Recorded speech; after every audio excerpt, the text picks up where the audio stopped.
Hello friends, welcome back in your channel get tricks with Puneet. अगर आप इस channel पर नए हैं तो मैं आपसे रिक्वेस्ट करता हूं, प्लीज चैनल को लाइक शेयर एंड सब्सक्राइब करें। It is absolutely free. तो फ्रेंड, अब तक के सफर में हमने मटेरियल साइंस के जो इंपॉर्टेंट टॉपिक्स हैं एग्जामिनेशन पॉइंट ऑफ व्यू से वो कवर कर चुके हैं। जिन्होंने नहीं देखा प्लेलिस्ट में जाकर देख सकते हैं। तो आज जो हम सब्जेक्ट स्टार्ट करने जा रहे हैं वो है मैन्युफैक्चरिंग प्रोसेस। ओके, तो फ्रेंड मैन्युफैक्चरिंग प्रोसेस क्या होता है? जब हम किसी भी रॉ मटेरियल को फिनिश्ड प्रोडक्ट में कन्वर्ट करते हैं with the help of machines, energy और any other way, then it is known as manufacturing process. Okay friend, तो जब डिफरेंट तरीके होते हैं रॉ मटेरियल को कन्वर्ट करने के फिनिश्ड प्रोडक्ट के, तो इसी बेसिस पर मैन्युफैक्चरिंग प्रोसेस को क्लासिफाई किया गया है: casting, machining, forming and welding. Okay, casting भी दो तरीके की होती है, expendable mould and permanent mould. Machining भी दो तरीके की होती है, कन्वेंशनल और अनकन्वेंशनल।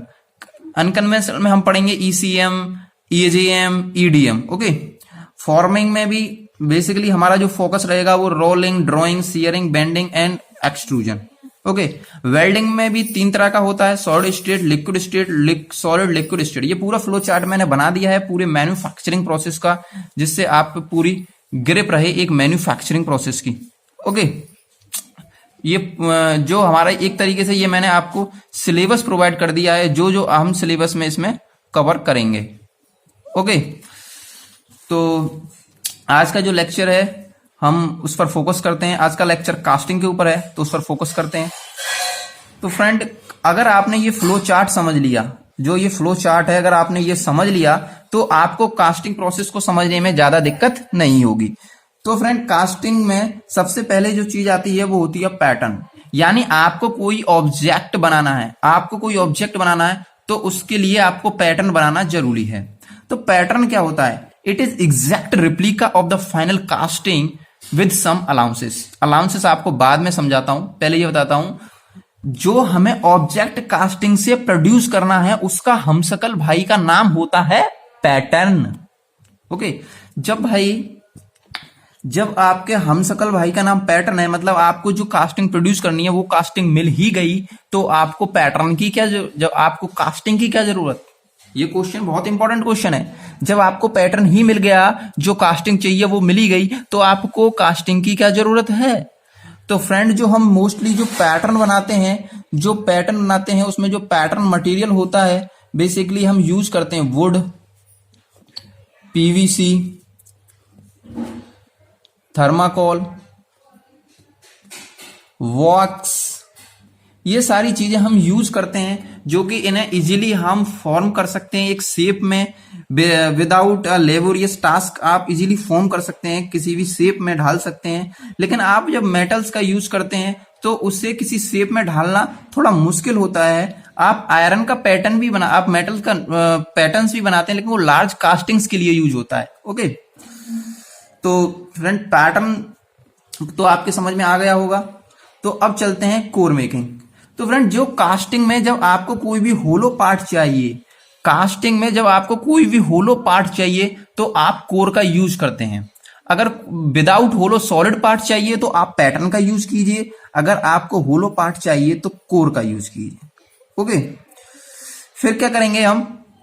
जब ये दोनों चीज अपन को मिल चुकी है तो हम करेंगे मोल्डिंग। फ्रेंड, मोल्डिंग में क्या होगा? हमारे पास कुछ टूल्स होंगे, जैसे कि एक टूल का नाम है कोप, जो कि लोअर बॉक्स है। इसमें हमने क्या किया? मोल्डिंग सैंड डाल दी। इट इज मोल्डिंग सैंड के बाद हमने इसमें जो पैटर्न बनाया अपना पैटर्न पुट कर दिया। फिर दूसरा बॉक्स रख दिया, इसको कहेंगे ड्रैग,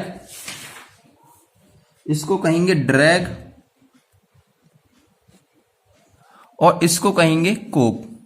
ये दो मोल्डिंग बॉक्सेस हैं। इसमें हमने अपना पैटर्न पुट कर दिया और इसमें मोल्डिंग सैंड भी भर दी। जब आप इस ये अपना सॉलिड पैटर्न है, आपने इसमें पुट किया है। जब आप इस पैटर्न को इसमें से निकाल लोगे, जब एग्जिट कर लोगे आप इस पैटर्न को, तो जब इसके अंदर इसके अंदर एक कैविटी फॉर्म होगी, इसके अंदर एक कैविटी फॉर्म होगी। इस कैविटी में अब लैडल की मदद से, इस कैविटी में अब लैडल की मदद से आप पोर करेंगे मोल्टन मेटल को। Okay, next stage is melting and pouring. जब आप मेल्टिंग एंड पोरिंग करेंगे तो कुछ टाइम बाद, सॉलिडिफिकेशन के टाइम बाद, जब आप अपनी कास्टिंग्स को निकालेंगे तो इसकी सरफेस पर कुछ सैंड, जो मोल्डिंग सैंड है, वो चिपक जाती है। और मोल्डिंग सैंड में होता है सिलिका, तो जब ये इसकी सरफेस पर चिपक जाती है तो बहुत ही हार्ड होती है। इसे छुटाने के लिए, इसे क्लीन करने के लिए जो प्रोसेस यूज किए जाते हैं वह होते हैं fettling and sand blasting, okay, और सॉल्ट ब्लास्टिंग। सॉल्ट ब्लास्टिंग में अपन यूज करते हैं स्टील बॉल्स का, ओके। और सैंड ब्लास्टिंग में कोर्स ग्रेन सिलिका को बहुत तेजी स्पीड गन से मारा जाता है, जिसकी मदद से ये सब इसकी सरफेस से निकल जाती है। और फैटलिंग में क्या होता है, एक वाइब्रेटिंग मशीन होती है। इसके ऊपर जो आपने कास्टिंग ऑब्जेक्ट निकाला है, इसके ऊपर जो सैंड है, इतनी वाइब्रेशन फ्रीक्वेंसी की मदद से ये सारी सैंड इसके ऊपर से निकल जाती है। ये दो प्रोसेस किए जाते हैं फ्रेंड, इसको क्लीन करने के लिए। अब मैं उम्मीद करता हूं आपको ये पूरा चार्ट समझ में आ गया होगा। यानी पहले आपको कास्टिंग बनाने के लिए सबसे पहले पैटर्न और कोर, अगर इंटरनल कास्टिंग बनानी है तो कोर की जरूरत पड़ेगी। फिर क्या करेंगे, आप मोल्डिंग बॉक्सेस में उस पैटर्न को रखेंगे। फिर थोड़ी देर बाद आप उसमें से निकाल लेंगे उसको, तो एक मोल्ड कैविटी बन जाएगी जिसे खांचा कहते हैं। फिर आप मेल्टिंग और पोरिंग करेंगे मोल्टन मेटल को। फिर कूलिंग और सॉलिडिफिकेशन के बाद जब आप निकालेंगे तो इसकी सरफेस पर कुछ सिलिका प्रेजेंट होगी, उसको रिमूव करने के लिए अपन क्लीनिंग करेंगे। तो क्लीनिंग के दो प्रोसेस होते हैं, एक is fettling, another one is sand blasting. तो उम्मीद करता हूं आपको ये समझ में आएगा casting process. Next is pattern के बारे में तो मैं आपको बता चुका हूं।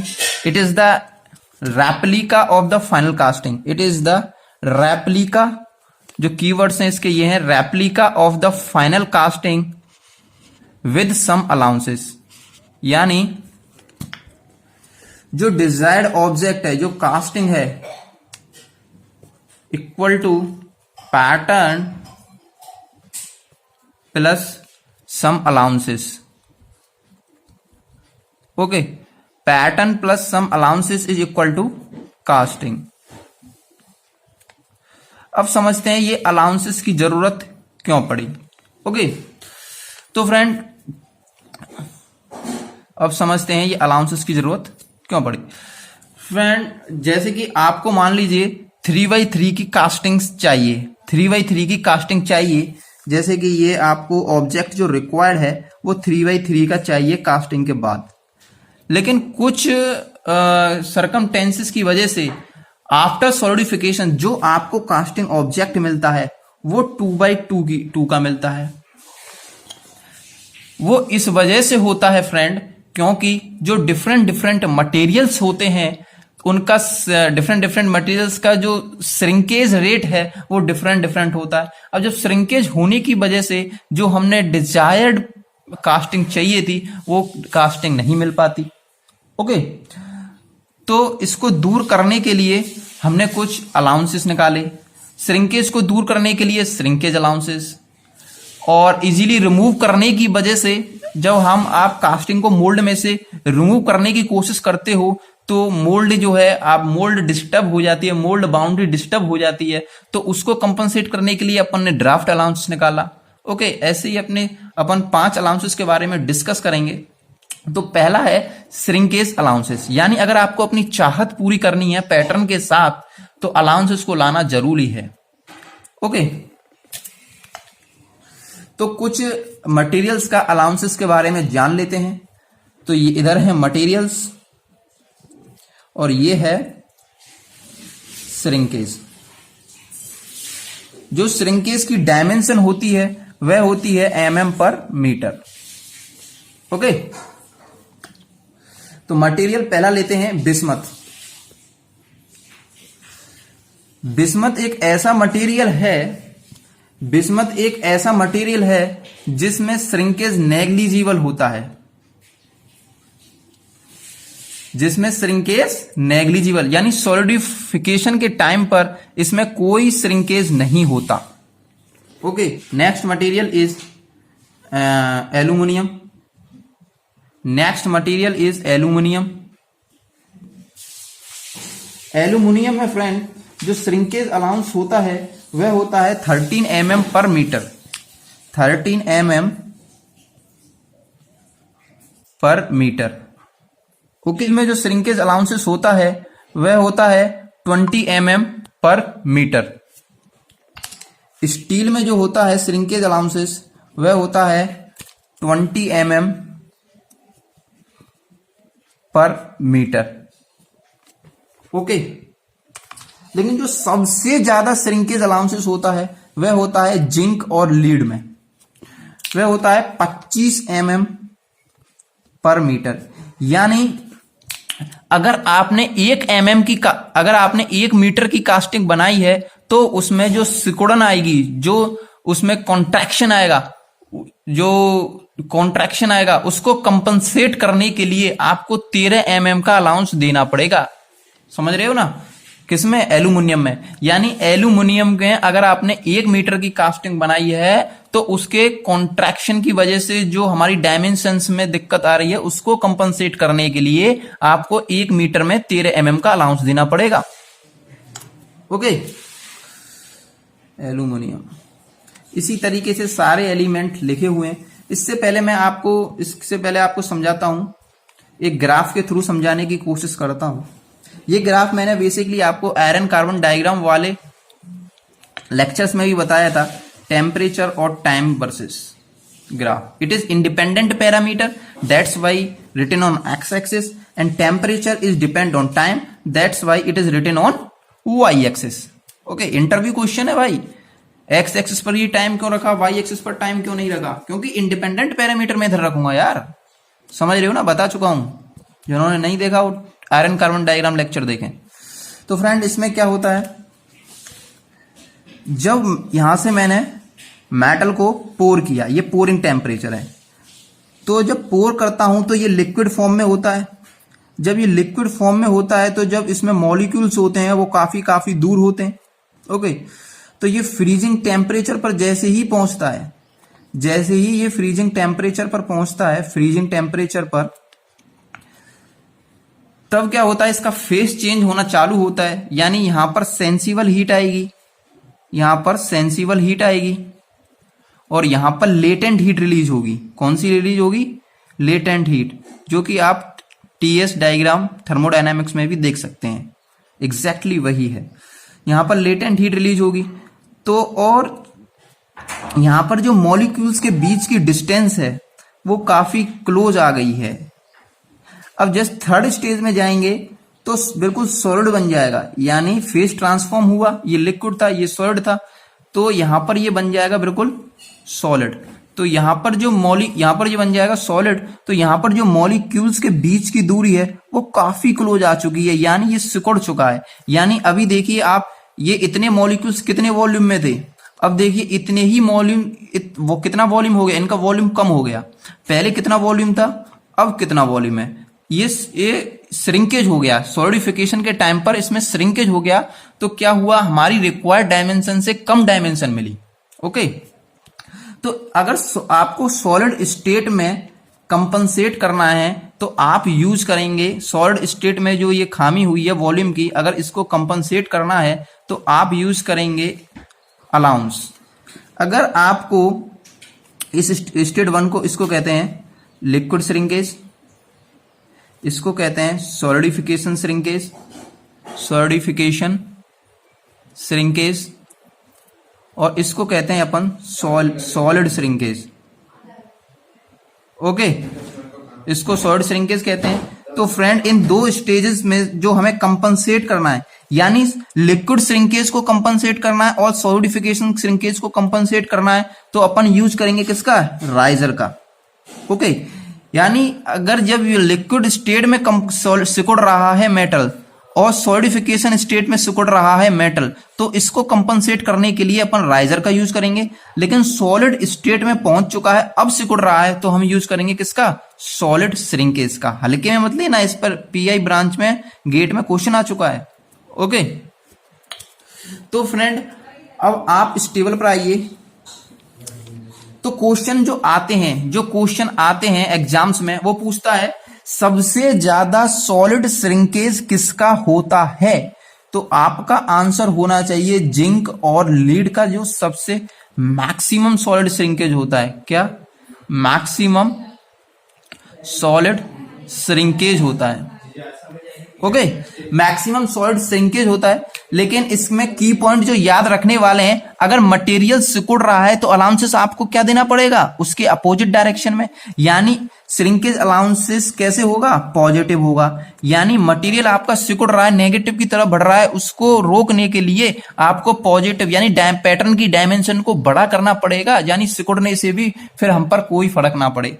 जैसे मान लीजिए, आपको एग्जाम्पल के तौर पर समझाता हूं। देखिए, एक बार समझ लीजिए, आपको समझाता हूं एग्जाम्पल के थ्रू। अगर आपकी चाहत 3x3 कास्टिंग की है, 3x3 डायमेंशन की कास्टिंग की है, ओके, लेकिन इसीलिए आपने पैटर्न बनाया 3x3 का, क्योंकि चाहत पूरी हो जाए। लेकिन किसी कारणवश यानी श्रिंकेज हो गया, तो उस वजह से जो आपकी फाइनल कास्टिंग मिली वो 2x2 की मिली। तो इसी को दूर करने के लिए हमने क्या किया? इसमें श्रिंकेज अलाउंसेस दिया। श्रिंकेज अलाउंसेस कैसा होता है? पॉजिटिव होता है। तो ये एक्सटर्नल डायमेंशंस के लिए बता रहा हूं। एक्सटर्नल डायमेंशन के लिए पॉजिटिव होता है, इंटरनल डायमेंशन के लिए नेगेटिव होता है। ओके, तो क्या हुआ? तो हमने क्या, जैसे 3x3 की चाहिए तो हमने इसमें अलाउंसेस दिया। क्या दिया? अलाउंसेस दिया। हमने पैटर्न को बनाया 4x4 का। लेकिन फिर सिकुड़ने के बाद हमको जो कास्टिंग मिली वो कितने की मिली? 3x3 की। यानी हमारी चाहत पूरी हो गई। तो इसीलिए अपनी चाहत को पूरा करने के लिए, रिक्वायर्ड डायमेंशन को अचीव करने के लिए हम अलाउंसेस देना पड़ता है। समझ में आया? अब ये अलाउंसेस कितना देना पड़ता है, ये डिपेंड करता है मटेरियल्स पर। अगर स्टील में देना है तो 20 mm पर मीटर, अगर एल्यूमिनियम में देना है 13 mm पर मीटर। एक फैक्ट और बता देता हूं यहां पर, अगर आपको एल्यूमिनियम में सबसे ज्यादा लिक्विड श्रिंकेज होता है, मैक्सिमम लिक्विड श्रिंकेज जो होता है वो एल्यूमिनियम में होता है। मैक्सिमम लिक्विड के टाइम पर जो श्रिंकेज होता है वो एल्यूमिनियम में होता है। तो इसीलिए एल्यूमिनियम के लिए सबसे बड़ा राइजर बनाना पड़ता है। समझ रहे हो ना? जब ज्यादा लिक्विड को श्रिंकेज को कंपनसेट कौन करेगा? राइजर। और सबसे ज्यादा लिक्विड में श्रिंकेज किसमें हो रही है? एल्यूमिनियम। जब एल्यूमिनियम में लिक्विड में श्रिंकेज ज्यादा हो रही है तो हमको बहुत बड़ा राइजर बनाना पड़ेगा। सबसे बड़ा राइजर जो बनता है वो एल्यूमिनियम के केस में बनता है। ओके, आई होप आपको श्रिंकेज अलाउंस सब समझ में आया होगा। लेकिन एक की पॉइंट और बता देता हूं, जब भी अगर गेट में न्यूमेरिकल आए, बहुत सारे अलाउंसेस आपको दे रखे हों, तो आप श्रिंकेज अलाउंस को सबसे लास्ट में लगाना। पहले टेपर और जितने भी अलाउंसेस हैं, सब अलाउंसेस लगाने के बाद श्रिंकेज अलाउंसेस को लास्ट में लगाएं न्यूमेरिकल क्वेश्चंस में। ओके, नेक्स्ट अलाउंस की तरफ पढ़ने से पहले हम एक क्वेश्चन कर लेते हैं। ओके, क्वेश्चन है, a cubical casting of 50 mm size undergoes volumetric solidification of 4% and volumetric solid contraction of 6%.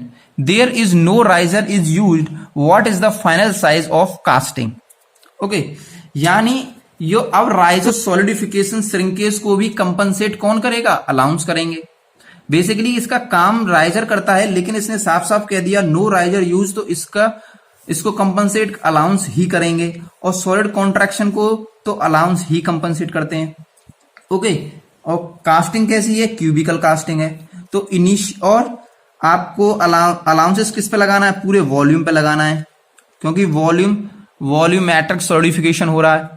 Okay, initial case देखते हैं। इनिशियल कंडीशन में क्या है? जो अपनी वॉल्यूम है कास्टिंग का वो है 50 × 50 × 50। ओके, लेकिन अब अगर कहता ईच डायमेंशन, तो हमें हर डायमेंशन पर लगाना पड़ता, हर डायमेंशन पर अलग अलग लगाना पड़ता। लेकिन इसमें कहा है वॉल्यूमेट्रिक, तो वॉल्यूमेट्रिक यानी पूरे वॉल्यूम पे आपको सॉलिडिफिकेशन श्रिंकेज लगाना है। तो जब श्रिंकेज सॉलिडिफाई होगा, जो फाइनल सॉलिडिफिकेशन होने के बाद जो फाइनल प्रोडक्ट आपको मिलेगा वो कितना मिलेगा, 50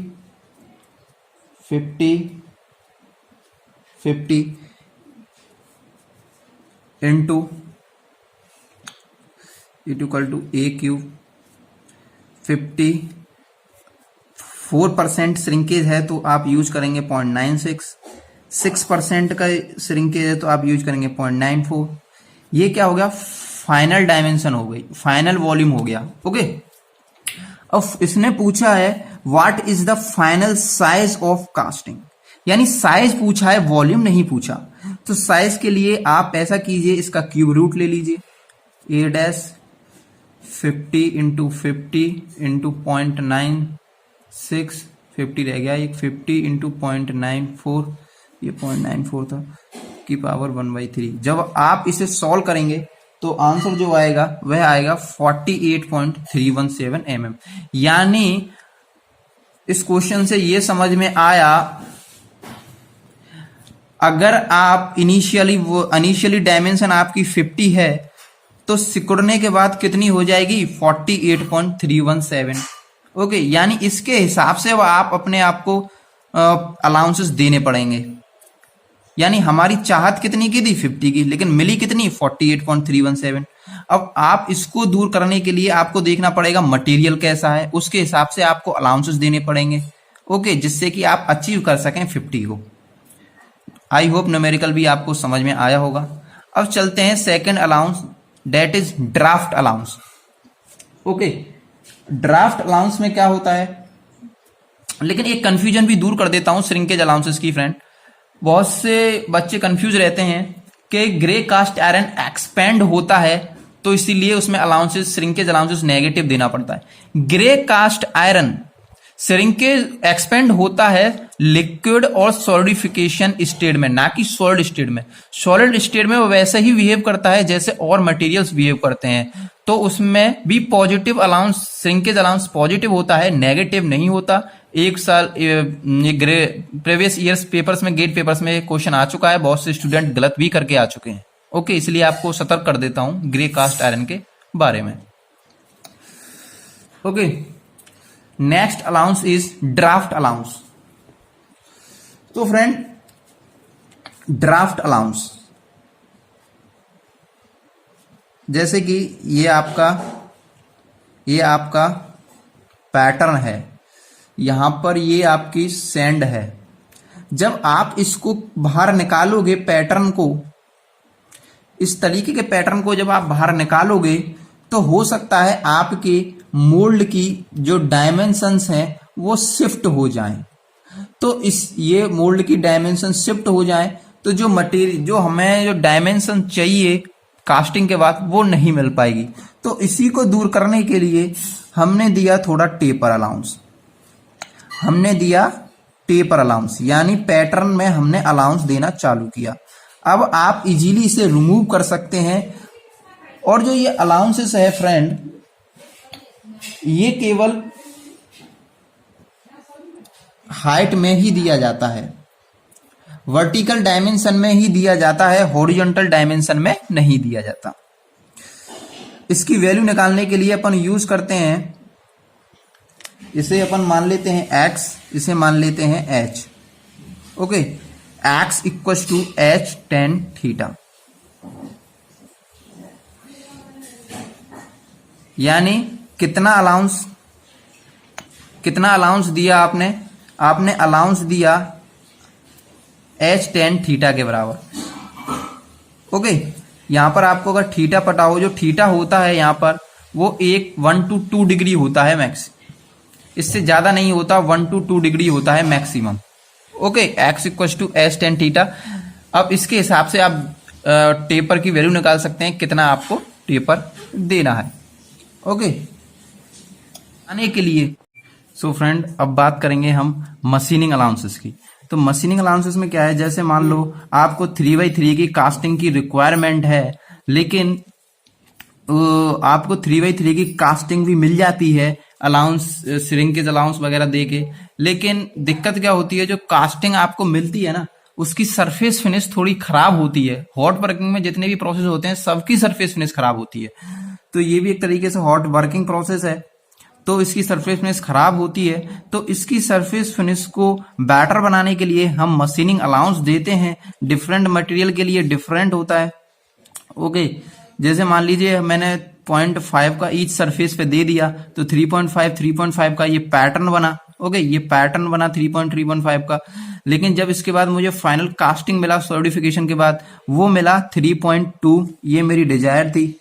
ओके, 3.2। अब क्या इसकी सरफेस थोड़ी खराब थी, तो मैंने क्या किया, 0.2 mm मशीनिंग की मदद से इसके ऊपर से निकाल दी जो खराब सरफेस थी। तो मेरे को जो अपनी डिजायर्ड सरफेस है वो मिल जाती है मशीनिंग अलाउंसेस की मदद से। बेसिकली इसका यूज सरफेस फिनिश को बेटर करने के लिए ही होता है। और एक ये भी रह गया, ये भी पॉजिटिव अलाउंस होता है, ड्राफ्ट अलाउंस, और एक ही डायरेक्शन यानी वर्टिकल डायरेक्शन में ही दिया जाता है, ये भी याद रखना है। ओके, नेक्स्ट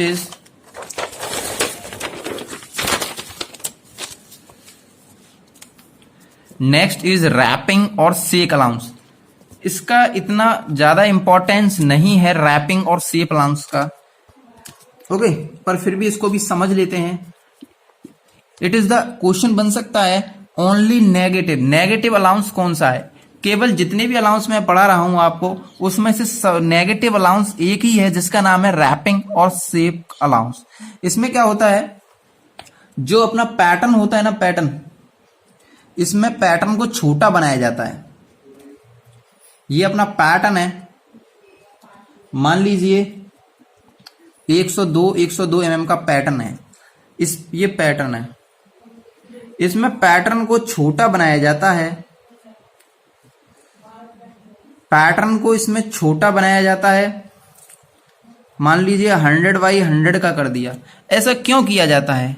ऐसा इसलिए किया जाता है, जब आप कैविटी में से, जब आप मोल्डिंग बॉक्सेस में से कैविटी प्रोड्यूस करने के लिए पैटर्न को बाहर निकालते हैं, तो उसे निकालना थोड़ा डिफिकल्ट होता है। ओके, जब आप मोल्डिंग बॉक्सेस में से पैटर्न को निकालते हैं तो उसे निकालना थोड़ा डिफिकल्ट होता है, क्योंकि कुछ शेप्स ही इस तरीके की होती हैं, इंट्रिकेट शेप्स होती हैं, डिफिकल्ट शेप्स होती हैं। तो उसे थोड़ा सा सेक करके निकालने से जो मोल्डिंग बाउंड्रीज हैं इंक्रीज हो जाती हैं, तो हमारा जो डिजायर्ड है, जो पैटर्न, जो कास्टिंग की डिजायर्ड है, वो पूरी नहीं हो पाती। तो क्या करते हैं, इसको छोटा बनाते हैं, थोड़ा छोटा बनाते हैं। तो इससे क्या होता है, जब हलाते हैं तो बाउंड्री भी थोड़ी बड़ी हो जाए तो दिक्कत नहीं होती, क्योंकि हमने पहले से ही छोटा बनाया है। बढ़ जाएगी तो उससे हमें फायदा ही होगा, हमारे रिक्वायर्ड कास्टिंग बन जाएगी। ओके, लेकिन शेकिंग अलाउंस और रैपिंग अलाउंस दोनों एक साथ नहीं दिए जाते। श्रिंकेज अलाउंस और रैपिंग अलाउंस दोनों एक साथ नहीं दिए जा सकते, क्योंकि एक नेगेटिव है, एक पॉजिटिव है। ओके, निकालने में दिक्कत है तो आप टेपर अलाउंस यूज कीजिए श्रिंकेज अलाउंसेस के साथ। ओके, अगर आप समझ लीजिए बिस्मिथ है, बिस्मिथ में हमें श्रिंकेज अलाउंसेस देने की जरूरत नहीं पड़ती, वहां आप रैपिंग और शेक अलाउंस दे सकते हैं। Okay, next is distortion allowance. Distortion allowance basically ना तो पॉजिटिव है, ना तो आप इसमें मटेरियल को ऐड करते हैं, ना आप मटेरियल को रिमूव करते। बेसिकली एक ये जीरो, बाकी सब कैसे थे, बाकी सब नेगेटिव या पॉजिटिव थे।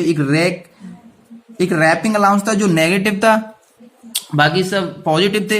ये अलाउंस जो है ना, ये अलाउंस जीरो अलाउंस है। इसमें हम ना तो मटेरियल को, पैटर्न को बड़ा बनाते हैं, ना छोटा बनाते हैं। इसमें बस शेप का ध्यान रखते हैं। ये जो अलाउंसेस है उन कास्टिंग्स में दिया जाता है जिसका लेंथ टू थिकनेस रेशियो है वो काफी बड़ा होता है। लेंथ टू थिकनेस यानी लेंथ बहुत बड़ी है, थिकनेस बहुत कम है। जैसे कि आप मान लीजिए ये आपकी कास्टिंग है, इसमें देखिए लेंथ कितनी बड़ी है और देखिए ये थिकनेस कितनी छोटी सी है। लेंथ कितनी बड़ी है और थिकनेस कितनी छोटी है। ओके, लेंथ कितनी बड़ी है, थिकनेस कितनी पतली है। तो उसकी वजह से क्या होता है, लेंथ थिकनेस बड़ी होने की वजह से ये एक तरफ झुक जाते हैं, या तो ये बाहर की तरफ झुकेंगे या ये अंदर की तरफ झुकेंगे। ओके, या तो ये बाहर की तरफ झुकेंगे, जो पैटर्न है, मींस मतलब जो अपना कास्टिंग है, हमारी फाइनल कास्टिंग की डिजायर तो ये थी, भाई हमें ऐसी डिजायर मिलनी चाहिए, लेकिन लेंथ टू थिकनेस रेशियो ज्यादा होने की वजह से जो कास्टिंग मिलती है वो ऐसी मिलती है हमको। तो क्या करते हैं, इसको कंपनसेट करने के लिए हम इसकी अपोजिट डायरेक्शन में इसको बेंड कर देते हैं, जैसे इसे। तो इसको अपोजिट डायरेक्शन में इंटेंशनली जो बेंड करते हैं पैटर्न को, तो इसे कहा जाता है कैम्बर। ओके, इसे कैम्बर अलाउंस या डिस्टॉर्शन अलाउंस भी कह सकते हैं। आई होप अलाउंसेस आपको सभी समझ में आए होंगे। तो जाते जाते एक क्वेश्चन कर लेते हैं अलाउंसेस के ऊपर। Okay friend, design a pattern for the casting shown below is produced. Design a pattern for the casting shown below if it is produced by steel material by considering shrinkage. यानी आपको इसके लिए pattern design करना है। क्या design करना है? Pattern design करना है और केवल श्रिंकेज अलाउंसेस को लेना है। अब श्रिंकेज अलाउंसेस को लेना है, पैटर्न बनाना है, तो ये किस पे डिपेंड करेगा? ये मटेरियल्स पे भी डिपेंड करेगा। तो मटेरियल क्या है? स्टील। इसका मटेरियल है स्टील, जो कि बता रखा है इसमें। तो मटेरियल का जो स्टील का जो श्रिंकेज अलाउंस होता है वो होता है 20 mm पर स्टील के लिए, जो मैंने आपको पीछे बताया है 20 mm पर मीटर, यानी 1 मीटर में 20 mm का अलाउंस दे सकते हैं। तो और पैटर्न जो है श्रिंकेज अलाउंसेस कैसा होता है? पॉजिटिव होता है। पैटर्न बनाते समय पैटर्न यानी रिक्वायर्ड कास्टिंग से बड़ा बनेगा। ठीक है ना, समझ रहे हो ना? तो देखिए कैसे, यानी ये इसको मान लीजिए आप लेंथ, इसको मान लीजिए ब्रेथ, इसको मान लीजिए हाइट। ओके, तो यानी 1 मीटर में 20 mm का मुझे श्रिंकेज अलाउंस देना है। ठीक है, तो ये कितना है? ब्रेथ को ले लीजिए पहले। ओके, यानी ब्रेथ कितनी है मेरी? 100।